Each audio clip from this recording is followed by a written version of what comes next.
২০২৬ আসন্ন ফিফা বিশ্বকাপকে সামনে রেখে আগামীকাল ১১ই মে ফিফার কাছে ৫৫ সদস্যের প্রাথমিক তালিকা জমা দিতে যাচ্ছে ব্রাজিল ফুটবল ফেডারেশন। সেই তালিকায় অভিজ্ঞ নেইমার জুনিয়র এবং উদীয়মান তারকা এস্তেভাও উইলিয়ামের নাম থাকার খবর জানিয়েছে গ্লোবো স্পোর্টস। ফিফার নিয়ম অনুযায়ী ১১ তারিখের মধ্যে অংশগ্রহণকারী প্রতিটি দলকে ৩৫ থেকে ৫৫ সদস্যের প্রাথমিক তালিকা জমা দিতে হবে।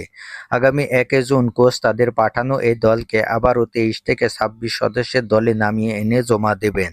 সেটিই হবে চূড়ান্ত দল। সেখান থেকে কোনো খেলোয়াড় চোটে পড়লে ৫৫ সদস্যের প্রাথমিক দল থেকে মূল দলে যুক্ত করতে পারবেন দলগুলো। ২ জুন বিশ্বকাপে অংশগ্রহণ করতে যাওয়া প্রতিটি দলের চূড়ান্ত স্কোয়াড অফিসিয়ালি ঘোষণা করবে ফিফা।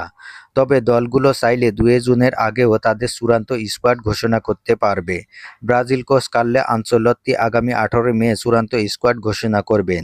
তিনি ইঙ্গিত দিয়েছেন, নেইমার জুনিয়র নিজেকে ফিট প্রমাণ করতে পারলে ১৮ মের ২৬ সদস্যের চূড়ান্ত দলে জায়গা পাবেন। অন্যদিকে চেলসির তরুণ তুর্কি এস্তেভাও উইলিয়াম হ্যামস্ট্রিং চোট থেকে সেরে ওঠার চেষ্টা করছেন। যদি সে সময়মতো সুস্থ না হন তবে প্রাথমিক তালিকা থেকে এদ্রিক বা রায়ানদের মধ্যে থেকে কাউকে বেছে নিতে হবে। তবে দুঃসংবাদ, রিয়াল মাদ্রিদের দুই তারকা এডার মিলিতাও ও রদ্রিগোর অনুপস্থিতি।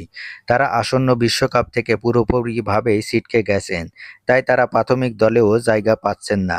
গুরুত্বপূর্ণ এই দুই খেলোয়াড়কে হারানো কোচ কার্লো আনচেলত্তির পরিকল্পনায় বড় এক ধাক্কা হিসাবেই দেখা দেবে।